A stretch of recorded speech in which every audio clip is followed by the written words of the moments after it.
Hey everyone, yes I do mean you. It's me, Silver Daddy. Are you ready for another exciting adventure, aka trip or Trippin' with me? We're about to discover and share some amazing life stories.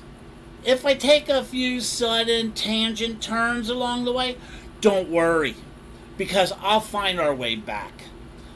Come on, climb aboard and buckle up because we are ready to start another great episode of Trippin' with Silver Daddy.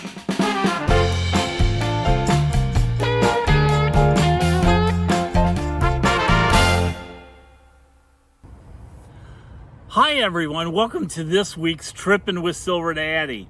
And we're going to continue our tour through the Caribbean. If you haven't seen the last couple episodes, what I've done is I have been to 20 of the 30 main islands in the Caribbean. And I ranked each island. And I did it like a double ranking. My ranking of where I felt the islands ranked from 1 to 20. And then I also used the Equidex. And Equidex looks at things like the LGBTQ laws and how the actual people of the island feel towards the LGBT community. And each island and each country gets a rating. So I kind of combined the two and came up with a list from number 1, my favorite, by the combined rating, to number 20. And today, we got 4 of them to go through. And we're going to start with something that landed at number 18. It actually landed on 15 on my list. But the reason it's 18 is because it has some harsher requirements and laws against LGBT community. But we're going to dive into the vibrant island of Jamaica, where the lush rainforests meet the turquoise water. And it has a very steep history in Jamaica.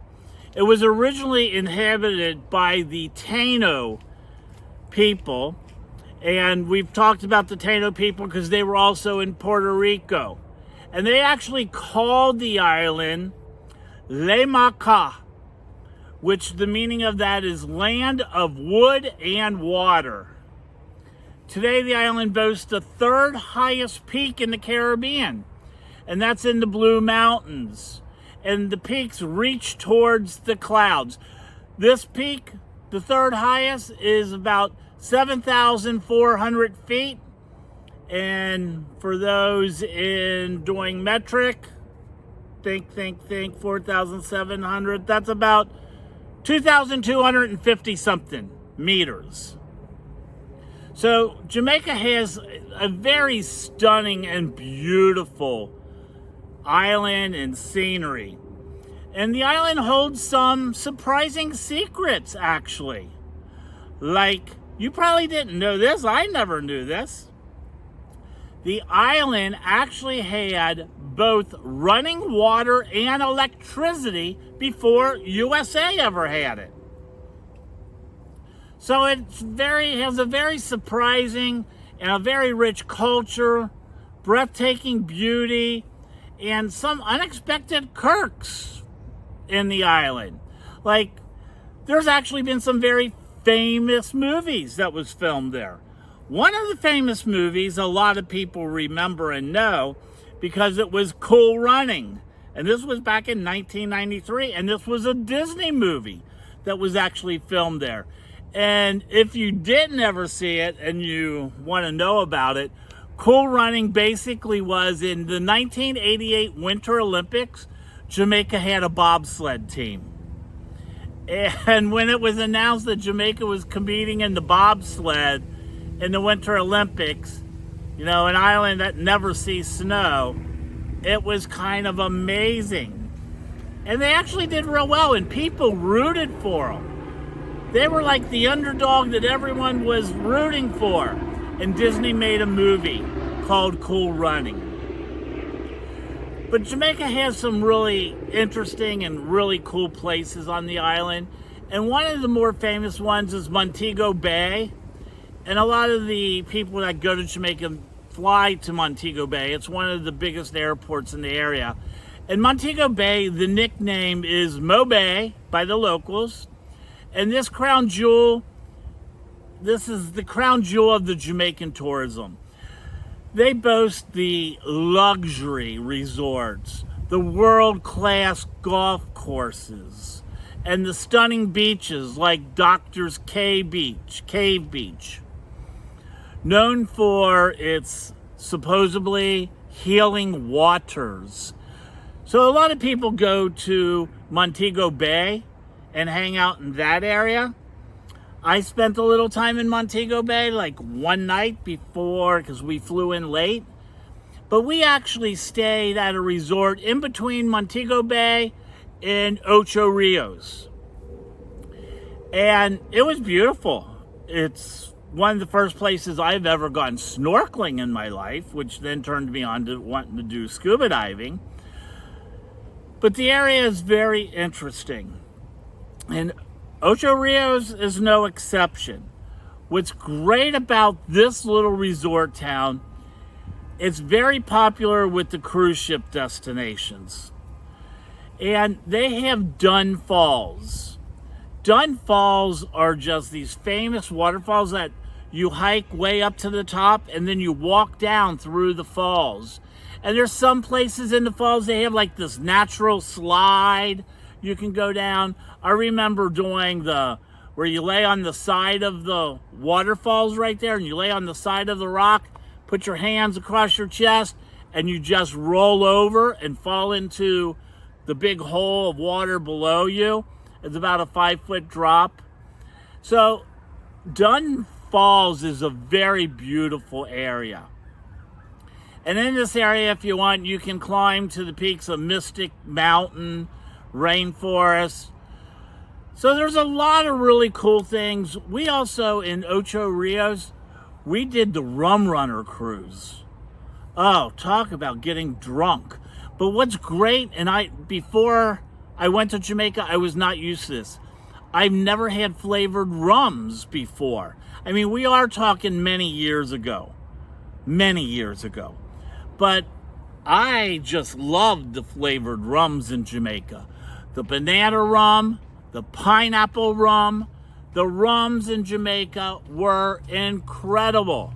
I actually, at the time, I owned a bar up in Ohio, and we took like 3 or 4 cases back to the bar because we couldn't buy the stuff back then in Ohio. And it was a hit. I'm telling, like, people love this stuff. Now, one of the things about Jamaica, you know, an interesting story, but it was kind of scary. When we were in Dunn's Fall, we were actually approached by people that wanted to sell us their child. They were trying to sell us their baby because they wanted us to take the baby back to the United States because they felt we could give the baby a better life. So yeah, it's a lot of interesting things that happen in Jamaica. Oh, and what about Jamaican jerk? Do you know the secret ingredient to Jamaica jerk? Let me tell you, there is no secret ingredient. Everyone knows what goes in Jamaica jerk. It's how you prepare it is what makes it.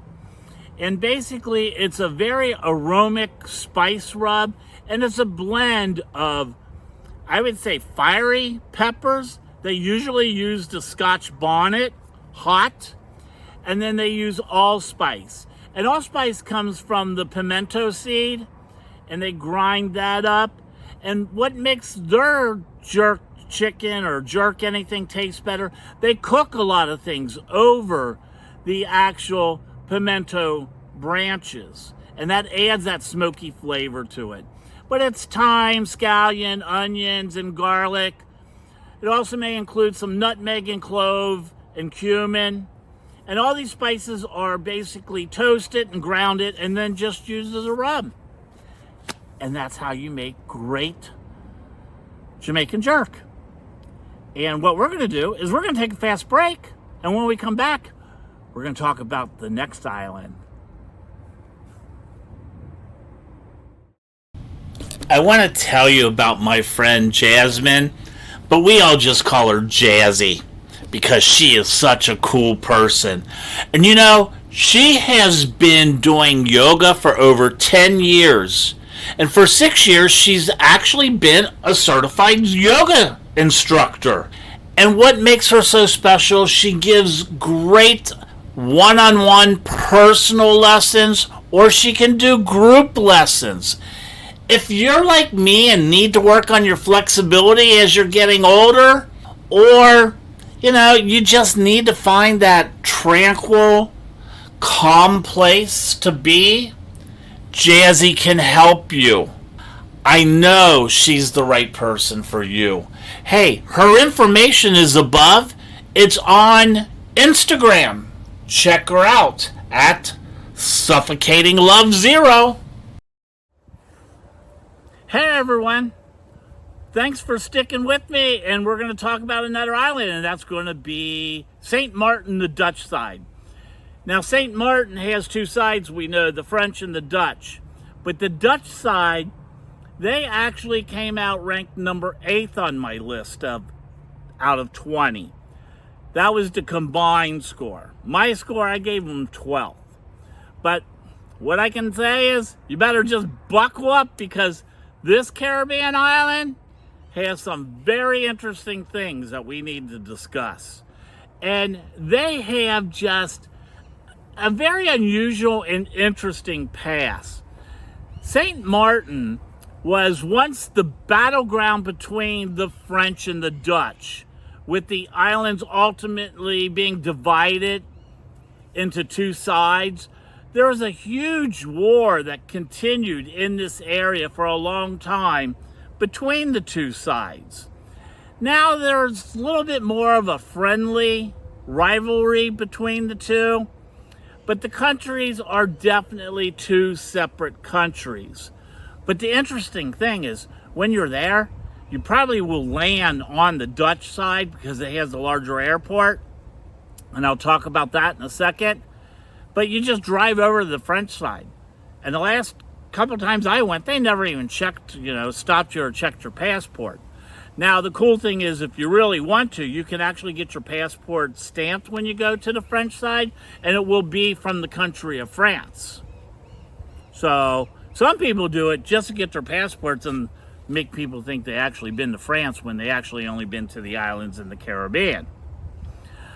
But there's a lot more to this island.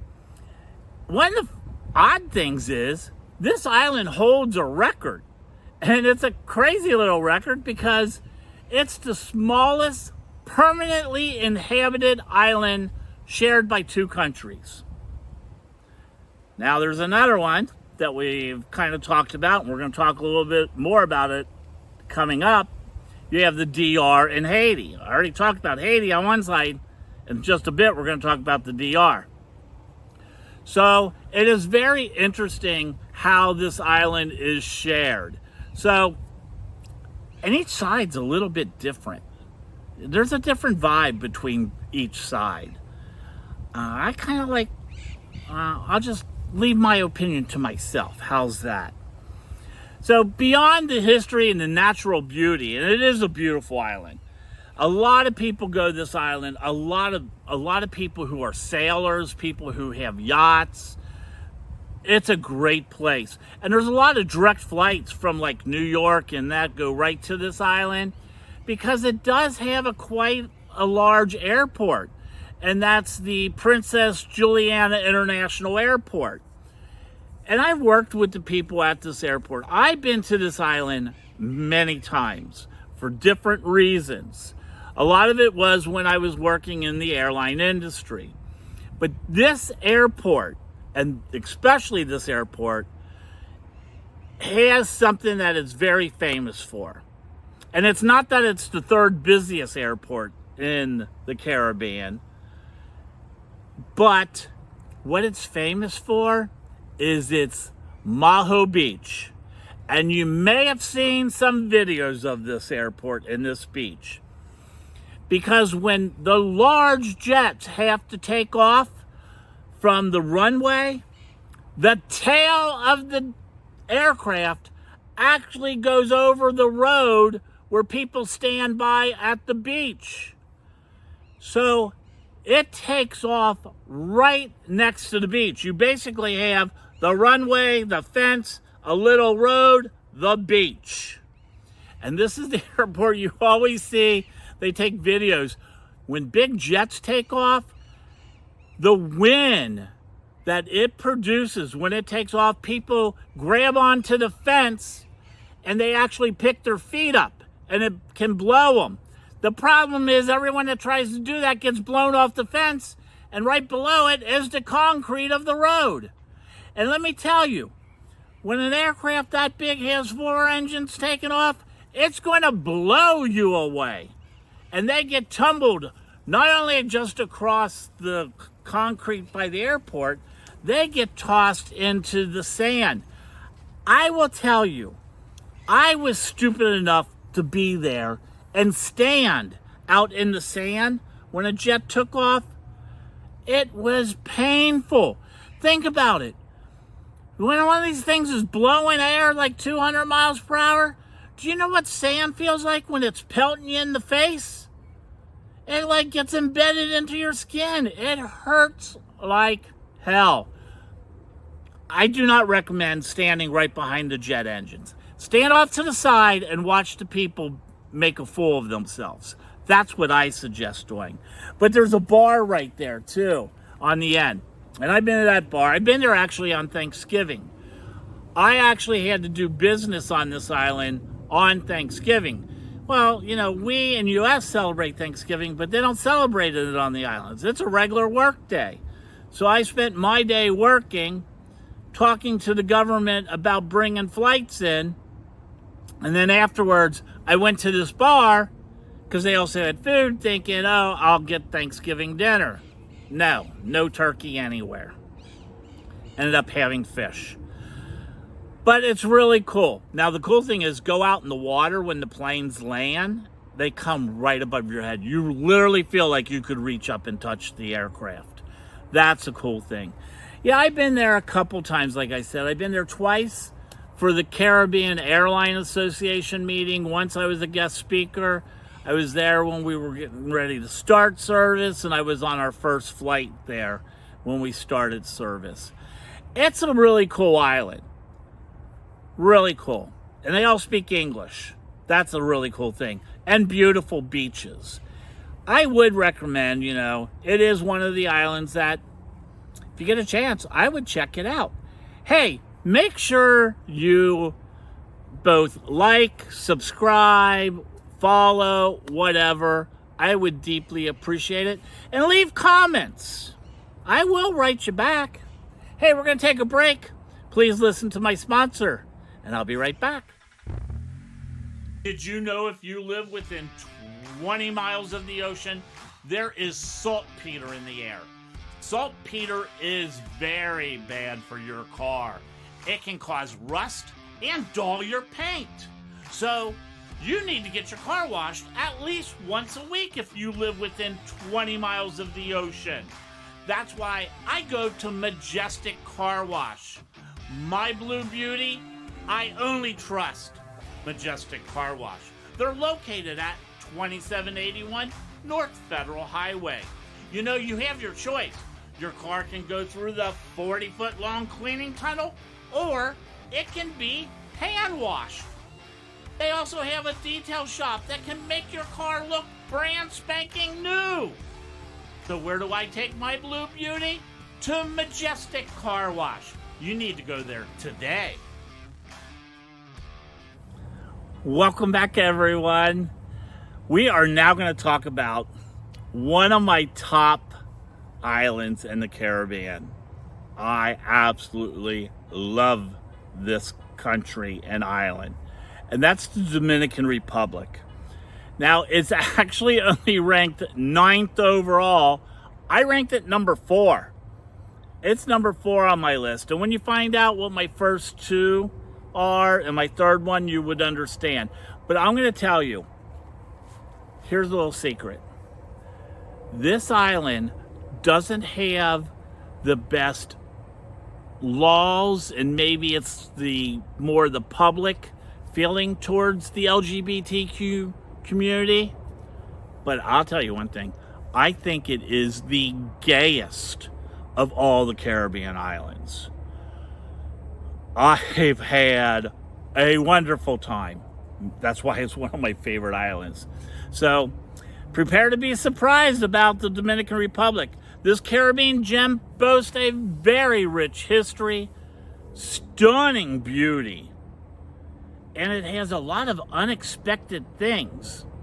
Like, did you know Santo Domingo, the capital of the Dominican Republic, is the oldest permanent European settlement in the Americas? It was founded by Bartholomew Columbus, Columbus's son, in 1496. So Columbus sailed the ocean blue in 1492. His son was following in his footsteps only 4 years later, and he actually found the Dominican Republic. And his history is very steep in the capital of Santo Domingo. But for nature lovers, it is an awesome place. We already know because we talked about Haiti having the highest peak, and Haiti shares this island. But this island has the largest mountain range in the Caribbean. And it's the Cordillera, or Caldera Central Mountains. So, very hilly in the middle, beautiful beaches. And I'm talking about very beautiful and unusual beaches. Did you know they actually have a humpback whale sanctuary? And it's up in the north. The cruise ships go to this area. And they're famous in the wintertime for the humpback whales. You can actually snorkel and swim around the humpback whales. This is where they do a lot of their breeding and birthing. So it is a big sanctuary in the area. But they have all kinds of rainforest, beaches. They have everything. And I do mean they have everything. But they also have something that's kind of surprising. They have a rare blue gemstone called Larimar. And Larimar can only be found on this island. And this gemstone is said to bring you peace and tranquility if you wear it. So if anyone has any extra Larimar, I need it. And I need it like now. So send me an email. I'll tell you how you can get it to me. But you can go into the crystal waters diving. I have been there so many times and have done so many different things in this area. Now, if you're on a cruise ship and you're doing the cruising, they have lots of areas where the cruise boats go to. The cruise boats go to Santo Domingo, the capital. They also go to Puerto Plata, which is Amber Cove, up on the north coast. They go to La Ramona, which is on the southeast side. And they also go to Samanara, or Samanana. Samanana, I think that's what it's called. And that's up in the northern east side. That's where the whales are. So I'm going to divide the DR into 4 areas because I opened 4 different airports in the DR. So I'm going to talk about Punta Cana, Santiago, La Ramona, and Santo Domingo. And we're going to start off, like when I got there, Punta Cana. Now, the interesting thing about Punta Cana, the airport's very interesting because it is the world's largest privately owned airport. And it's all outdoors. There's no walls in the airport. It's all got thatch roofing, so it's very hot and muggy. But they move people around that. And it's one of the busiest. Flights from all over the world go there because Punta Cana is a destination of resorts. Now, I've been there and I stayed at a resort when I was working at it. And let me tell you, the resorts tend to be self-contained, meaning they have so many activities on the resort that they really don't push going outside the resort. And they don't recommend it. I always recommend getting out and doing stuff. When we were there, we went zip lining. That was fun. What else did we do? We went on a rum tasting. It seems like everyone does rum tasting. But we did spend a lot of time at the resort and just hanging out at the resort. Now, let's talk about La Ramona. La Ramona.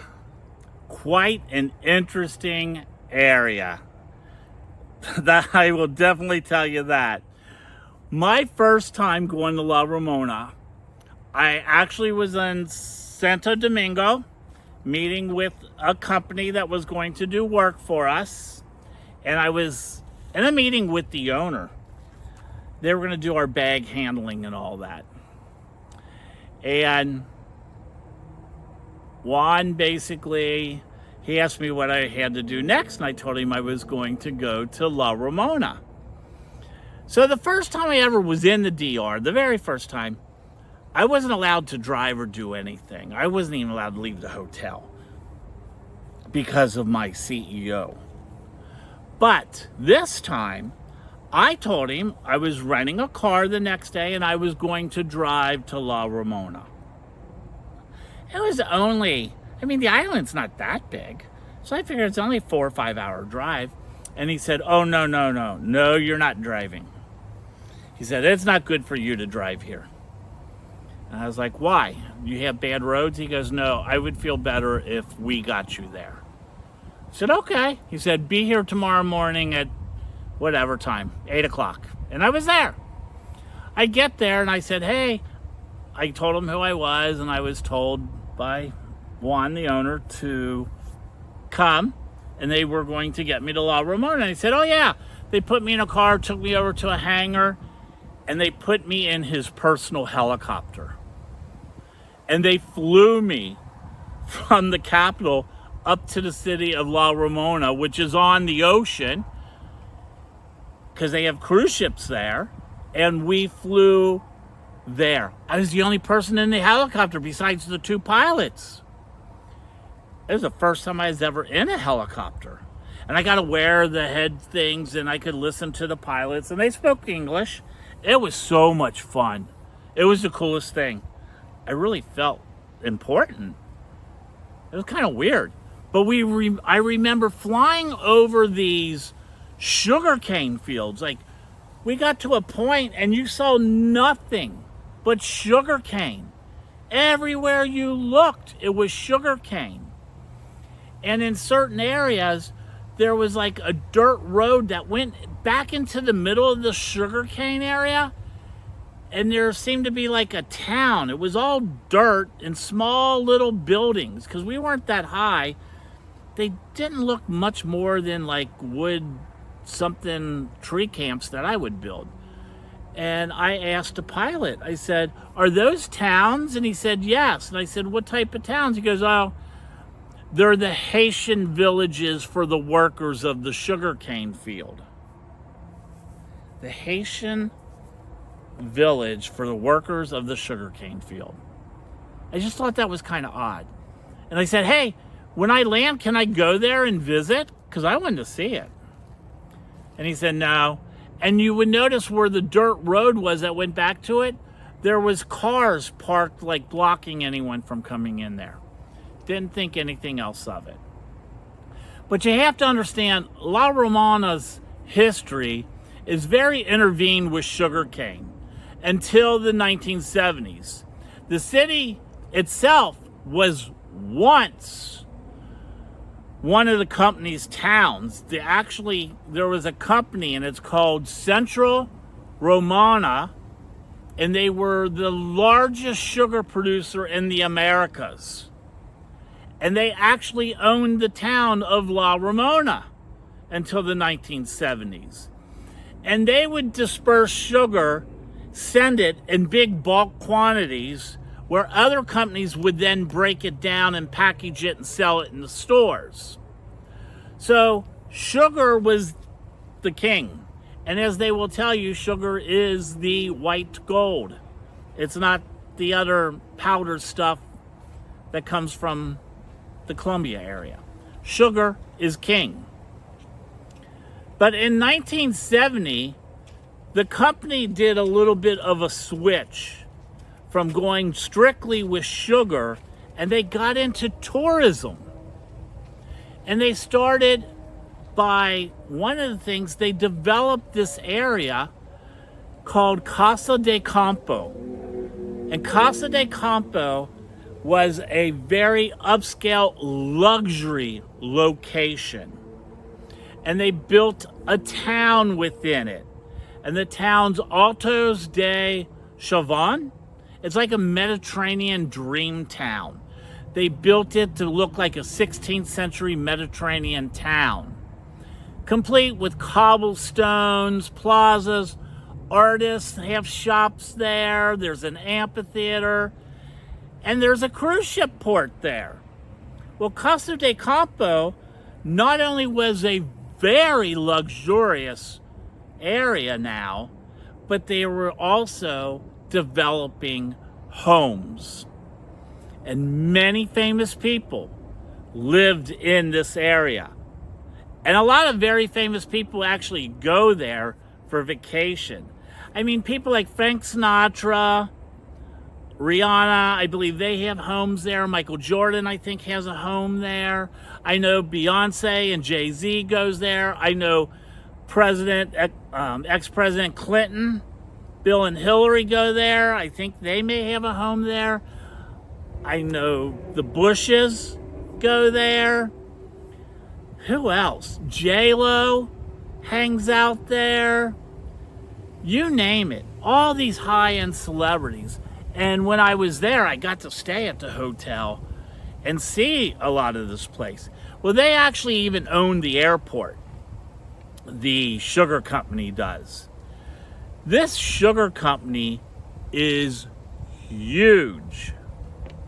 And the thing that I found out just 2 years ago, in 2022, the United States government put sanctions against Central Romana because it was proven that they had what they were calling unjust labor camps in their sugar companies. Basically, it was like slave labor. And this is what I now realize I flew over. And now every time I think of sugar and I eat sugar, I think about sugar companies actually using slave labor to produce it. Kind of takes the sweetness out of the sugar, wouldn't you say? That's my thought. Hey, I gotta go to break. When we come back, we're gonna listen to another part of the DR. This is Silver Daddy's one-of-a-kind handmade tie-dye shirts that are for sale for $30 each. I have them in sizes medium, large, extra large, 2X, and 3X.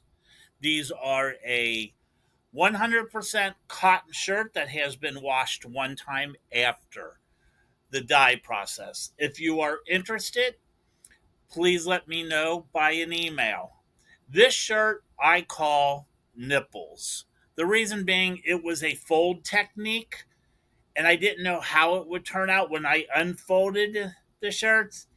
They tend to have these round square things right where the nipples are. So the shirt is called Nipples.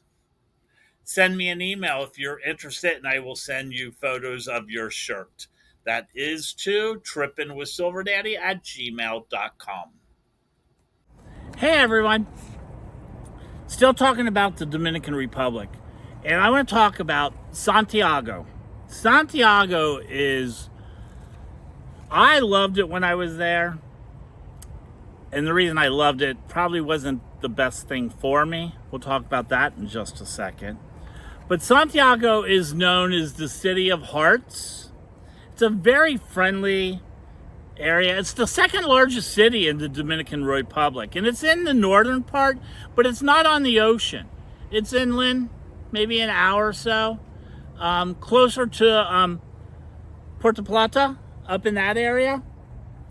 And it's on the one side it gets into the mountains and all that beautiful stuff. And Santiago is an old, more industrial city, and I found it quite interesting. They have a beautiful monument in the center of it. It's the monument to the heroes, and it's huge. It's way up on a hill in the center of town. It's kind of built up, and it's a big monument. It's not like some small little monument. It's big, and that's a really cool area. And they also have this fort from the 1700s, and that fort is something San Luis Fort. It's huge. It's very old, very touristy.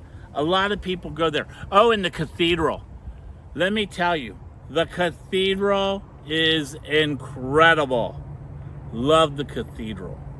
But what I loved most about Santiago at the time, it was what is considered like the cigar capital of the Caribbean. They produce more cigars there than Cuba or anywhere, and most of the islands combined. And some of the best cigars are made in Santiago, DR. And at the time, I smoked a lot of cigars. So I really loved being there. I loved going to the cigar shops. There's nothing cooler than watching people roll cigars from hand and then actually buying that cigar. It's like a form of art when you make cigars. And when they get them so tight and they burn so slow, it was really cool. I enjoyed Santiago. But the whole time I was there, I was always with people from work. They wouldn't leave me alone. So I didn't really get to go out and have daddy fun that I wanted to have.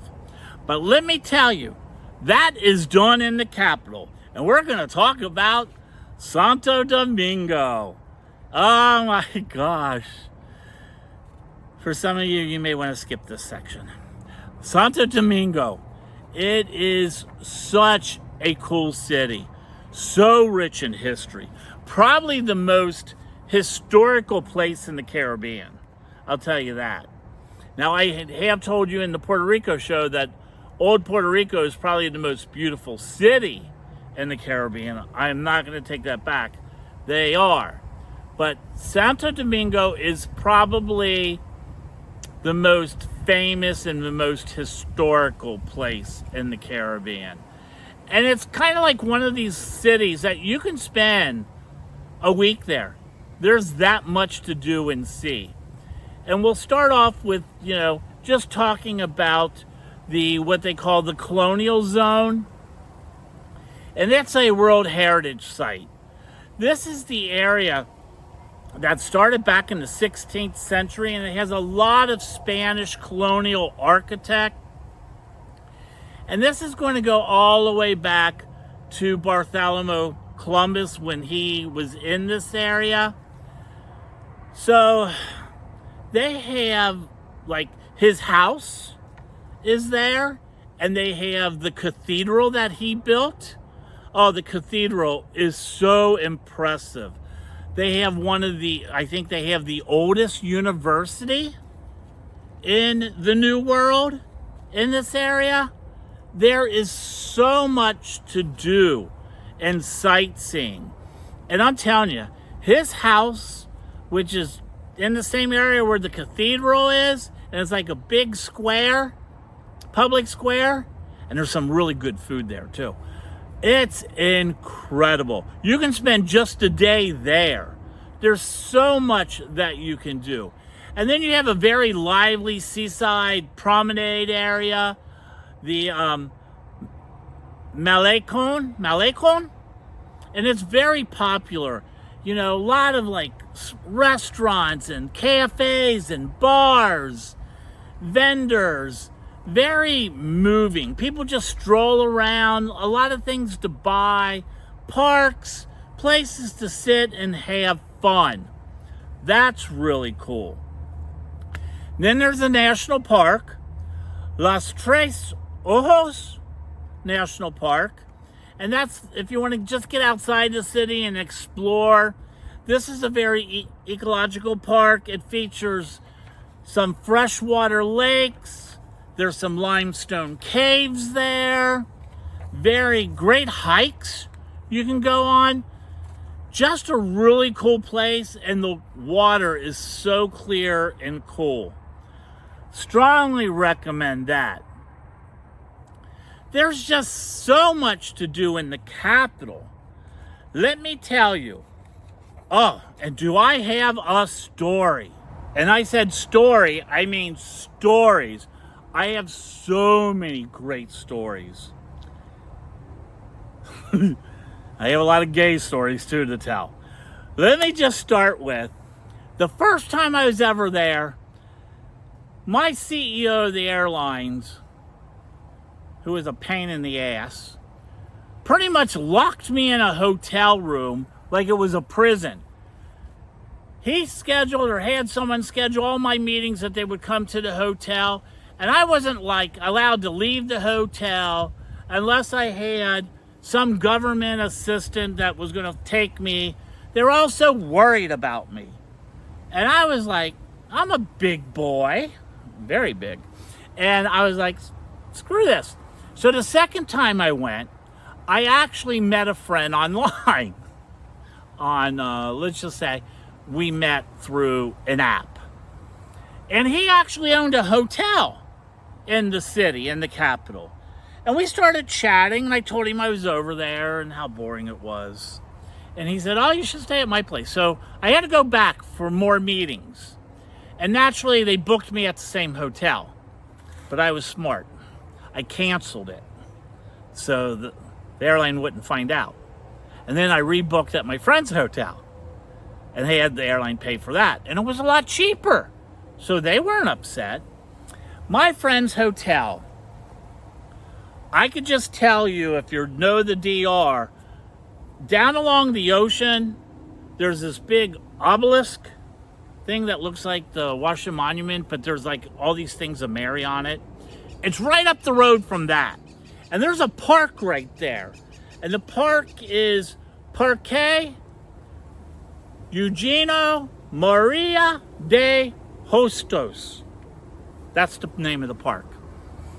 It was like 4 buildings from my friend's hotel. So I go to the park one late afternoon, probably about 4 or 5 o'clock. I'm sitting in the park, smoking a cigar, not thinking anything of it. And there's all these park police and police walking around. And I'm smoking a cigar, not knowing if it's even legal to smoke in a park. Because, you know, like in the United States, like cities were banning smoking in a park. And this young cop comes up to me. And he doesn't speak English. And I don't speak Spanish. And I was like pointing to my cigar. I thought I was in trouble. And he's no.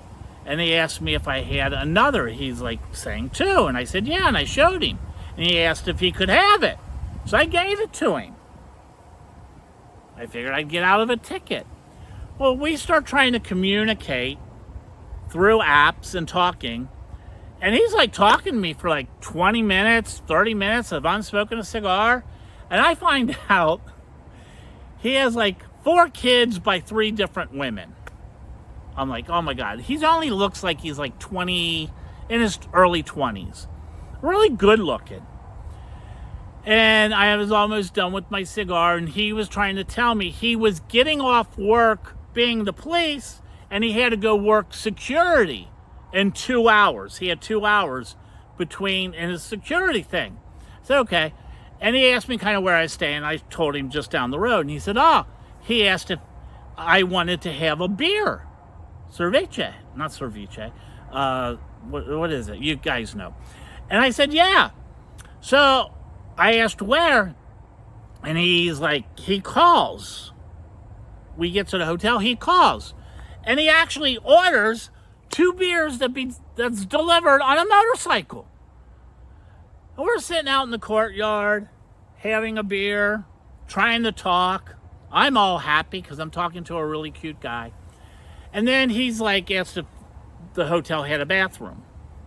And they don't have like a public bathroom. We have a bathroom. I said, yeah, you can use my bathroom, my room. We go to the room. He's got a book bag.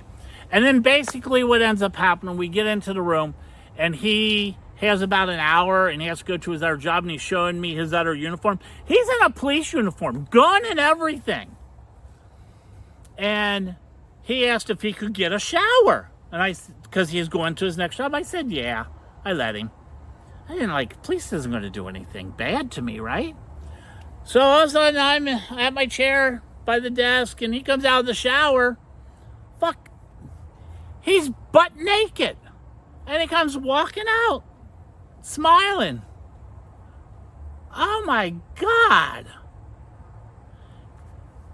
Naked, carrying his gun. And he comes right over to me and puts the gun on the table by me, standing in front of me, and he just smiles. I'll stop right there. Crazy city. Then I meet someone, and I didn't want to bring him to my friend's hotel. Do you know in this country they have drive-in hotels? Never heard of such a thing. You can go to these hotels, you pull in. When you get to the gate, they tell you a number. You go to a garage door. The garage door opens. You pull your car in. The garage door shuts so no one ever sees you. And then you go in. There's a room that looks like something out of the early 70s, like disco ball, big round bed. And you can order food and everything, and they bring it to this little window. Crazy city. I'm going to tell you one thing. That's why I say it's probably the most gayest city and the most sexual city. They just, doesn't matter, love sex. Now, one of my favorite areas is it's a street called Calais El Conde. This street is really cool. Also some gayness in this. At the beginning of the street, there's the Grand's Cafeteria. And right across the street is the Altar of the Homeland. It's where their 3 famous leaders are buried. That would be Juan Pablo Durete, Francisco del Rosario Sanchez, and Romono someone. But these 3 leaders are all buried there, and they have statues there, and it's a park. And right across the street is where the street starts. And the very first thing, if you're walking from the shrine, on your right is this restaurant. Famous, especially if you're gay. Because if you sit outside there by yourself, you will be approached by an escort. Escorts are different than what we think of escorts here. Their escorts are people who will come up to you and spend the entire day with you to make sure you're safe. They'll try to translate things. They take care of you in a lot of ways. And they take care of you in any way you want. And it only costs like $20 a day. It's unreal. Met some really hot men there. But besides that, the street's really cool. All kinds of shops and barbershops. And this is where I bought a lot of my one-of-a-kind art. You can buy art there. Oh, I love the art there. And there's all these restaurants. And when you get to the far end of it, it's that colonial zone. So there's so much to do. You know, I would love to tell you the trip to the river. Should I tell you about the river? Okay, the river. I'll tell you a real fast story. I love this island. I really do. I was in a restaurant taping my radio show. And there was a guy there who spoke English. Most people don't. And he understood what I was saying. And it was so funny because he was a chef from Martinique, the French side, and he spoke English, and he heard everything I was saying, and he was talking to me about my show. And he's sitting with just this most gorgeous man from the Dominican Republic. We start talking, and he basically told me, this was like in October, that the resort he works at is closed, and he spends the entire month of October in the DR because it's so cheap. And it was. You could rent a room for like $100 US for the month. And we start talking, and he's like, oh, we're going to go to the river today. Would you like to go to the river? I said, go to the river. He goes, oh, it's towards Haiti. It's like, you just go there and sit in the river. You can get naked if you want. And they bring food and drinks around. I've never met this guy before. And I'm like, yeah, I'll go. Here, the trip before, I was locked in my room. Now I'm just going with strangers. Probably because he was with this really hot guy. And he basically told me the guy was his escort for as long as he wanted him. We go to the river. It was a blast. People, straight, gay, everyone, kids, they're all naked in the river. People are bringing around trays of oysters and pizza, and you're just like, I want that. And they keep track of everything you buy. You want beer, you want wine. They just keep track of everything. When you're ready to leave, you tell them you're leaving, and they give you a bill. And you pay for everything. I'm just telling you. It was an incredible trip. And this is why I love the DR. I had so much fun there. And I'm going to tell you, I will tell you, it is the gayest of all the islands. And it is a place you can go. It's not rated really high in this index, but on my book, it's way up there. I'd go there in a second. Hey everyone, we're going to take a break. When we come back, we're going to talk about my number, I think, 4 place. Hey, listen to my sponsor. Please remember to subscribe and like and leave comments. I'll be right back. You're listening to or watching Trippin' with Silver Daddy. Where are you going to find Silver Daddy on July 26th and 27th? Of course, I'm going to be at the Mobile Blether Weekend. And if you want more information, you can go to mobilebletherweekend.com. You know, Blether is the bear and leather pride weekend. It is a big weekend up in Mobile. I can't wait to be there. On Friday, July 26th, is the Red Light, Green Light Underwear Dance Party featuring DJ Robbie Kerrigan. July 27th, Roughnecks on the Rig will be having the 29th annual Mr. Gulf Coast Bear Contest, and that's going to be hosted by AJ McKay, and I'll definitely see you there. When you come up to Mobile Blether Weekend, make sure you make your reservations today at the host hotel. Hampton Inns and Suites, it's only $139 a night.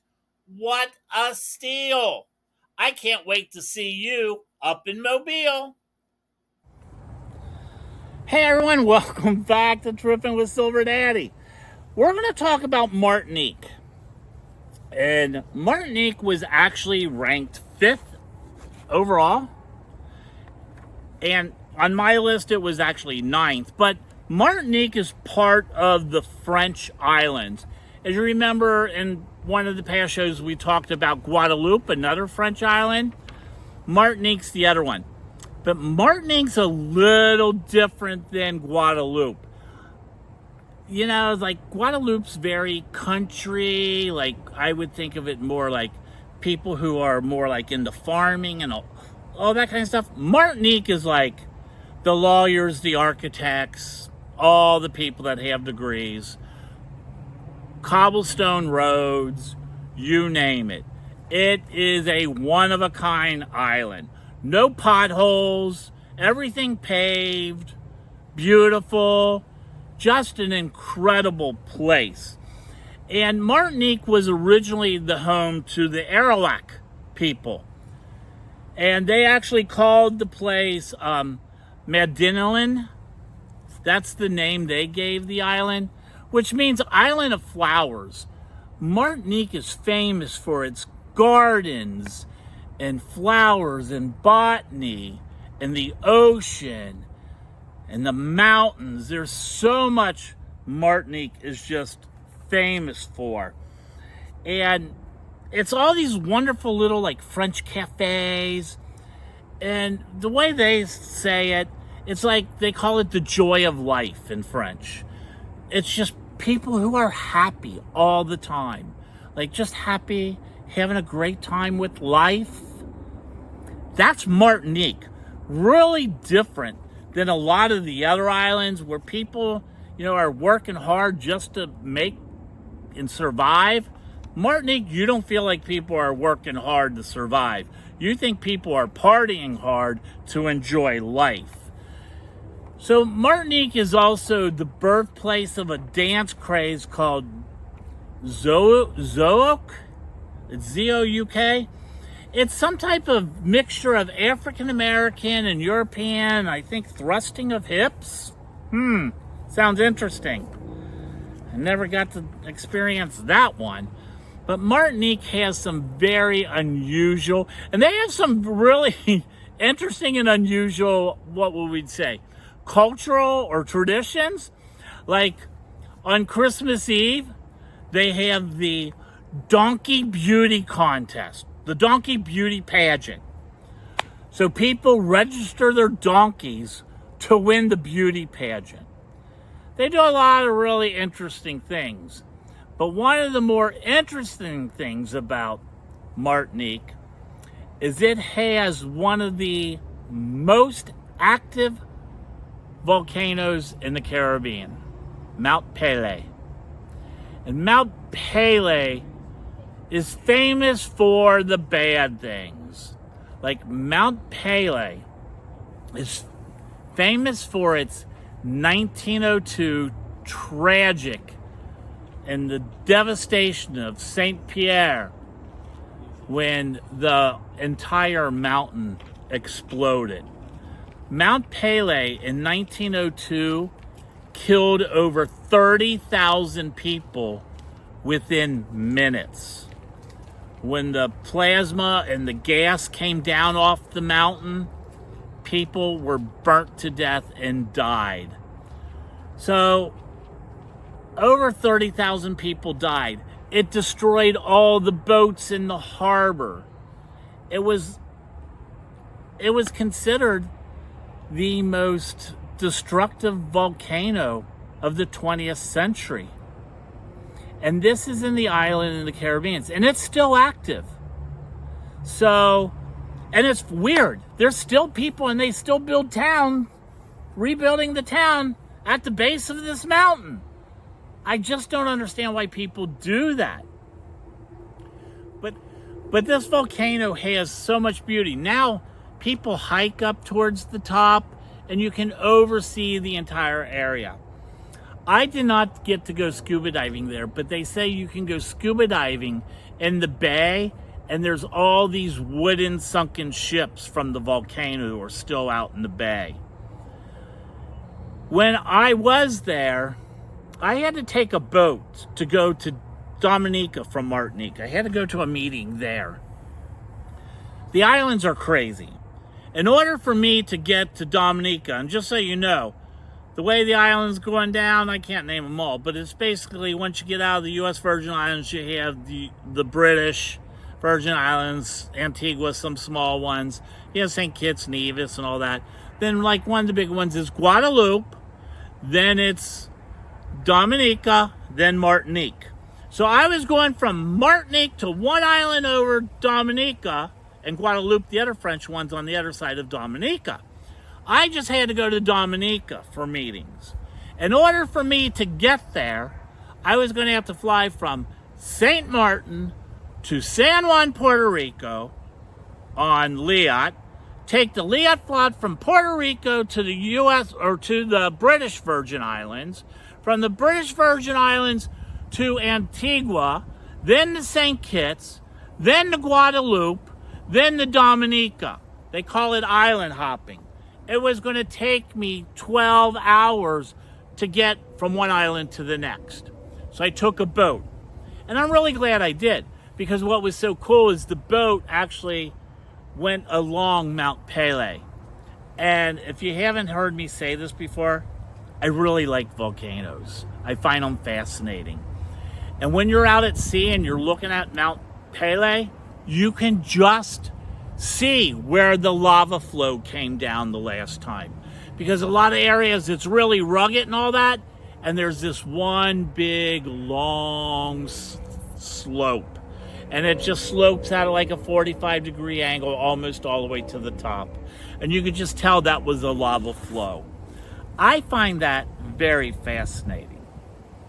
What else is very fascinating is actually the word Pelée means bald. And the reason it's bald is because it was named that because at the top of the mountain, there's a whole section where nothing grows around the top of the mountain. And they say it's from past volcanic reaction or past volcanic actions that the soil is not suitable for any vegetation.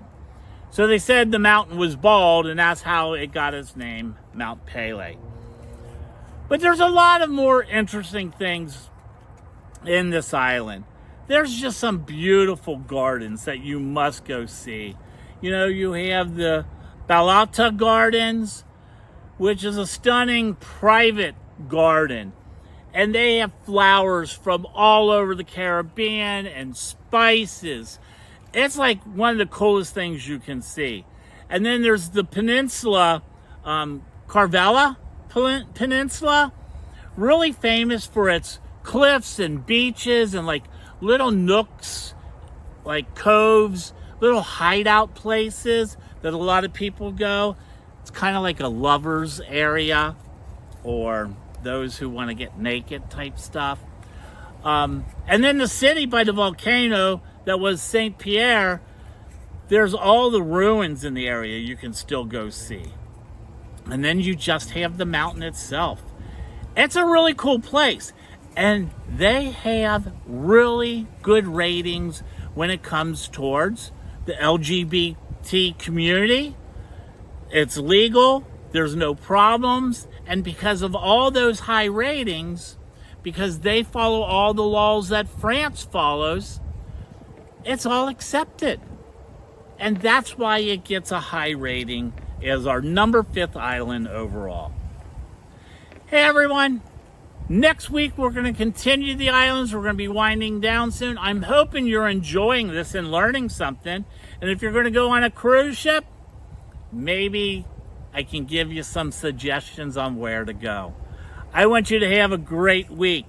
I'm going to roll some credits, put some information about stuff I talked to on the show or talked about on the show. We're going to do that. And then I'm going to be out of here. And as always, please remember, love, peace, and respect. Thank you for listening or watching Trippin' with Silver Daddy. Bye.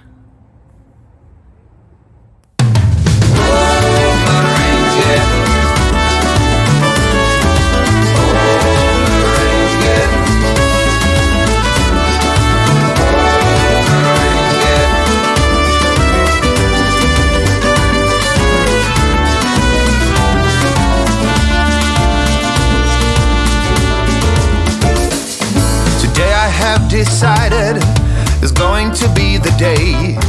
Today is the day I'll chase all my fears away. I'm gonna walk up to her and get down on one knee and say, my sweetest darling, will you merengue me?